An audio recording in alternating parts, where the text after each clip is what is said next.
जब इंसान अपनी हार देखता है तो वो जीतने की कोशिश में साम दाम दंड भेद सब कुछ करने को तैयार हो जाता है। पश्चिम बंगाल की मुख्यमंत्री ममता बनर्जी की स्थिति भी कुछ ऐसी ही है, जो अब केंद्र सरकार से संवैधानिक लड़ाई करने को तैयार हो गई है। केंद्रीय गृह मंत्रालय द्वारा 3 आईपीएस अधिकारियों की दिल्ली प्रतिनियुक्ति पर केंद्र सरकार का विरोध करते हुए ममता सरकार ने आईपीएस अफसरों को दिल्ली भेजने से साफ इनकार कर दिया है। ममता का ये फैसला अब आर या पार की लड़ाई जैसा दिखाई दे रहा है।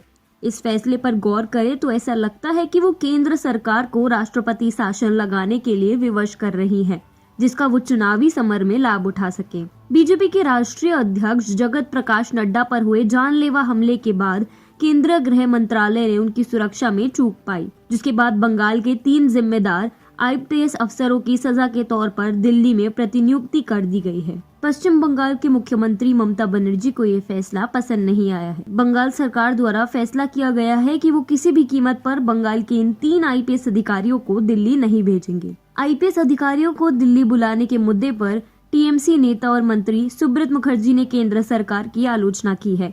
उन्होंने कहा है कि केंद्र सरकार का ये कदम पूर्णतः असंवैधानिक है। टीएमसी नेता ने मुखरता से कहा, हम उन्हें प्रतिनियुक्ति पर नहीं भेजेंगे। ज्यादा से ज्यादा यही होगा कि केंद्र सरकार राष्ट्रपति शासन लगा देगी। हम इसका स्वागत करते हैं।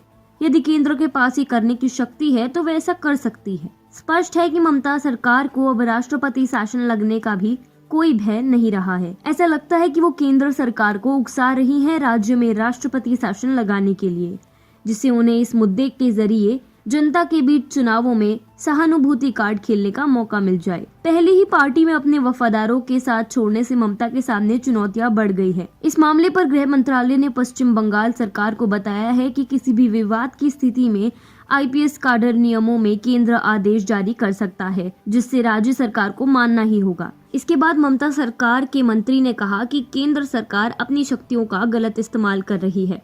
सुब्रत मुखर्जी ने कहा, यह असंवैधानिक है और इसे स्वीकार नहीं किया जाएगा।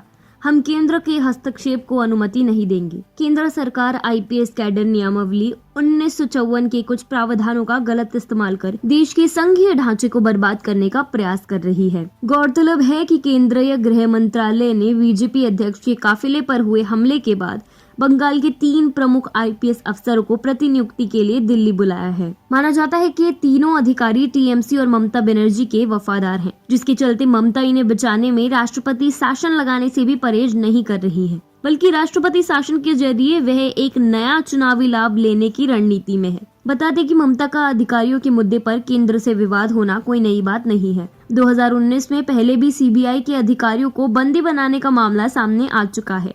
ऐसे राष्ट्रपति शासन को लेकर जानकारों का मानना है कि राष्ट्रपति शासन लगने के बाद ममता बनर्जी जब विधानसभा चुनावों में प्रचार के लिए जाएंगी तो बीजेपी पर राष्ट्रपति शासन लगाने का आरोप मढ़कर सहानुभूति कार्ड खेलने की कोशिश करेंगी। हालांकि बीजेपी की सकारात्मक हवा के चलते उन्हें इसका कोई लाभ नहीं मिलने वाला है और इसके बावजूद ममता अपना साम दाम दंड भेद की सारी नीति अपना रही है, जिससे बंगाल में उनकी खिसक रही सीएम पद की कुर्सी बचाई जा सके।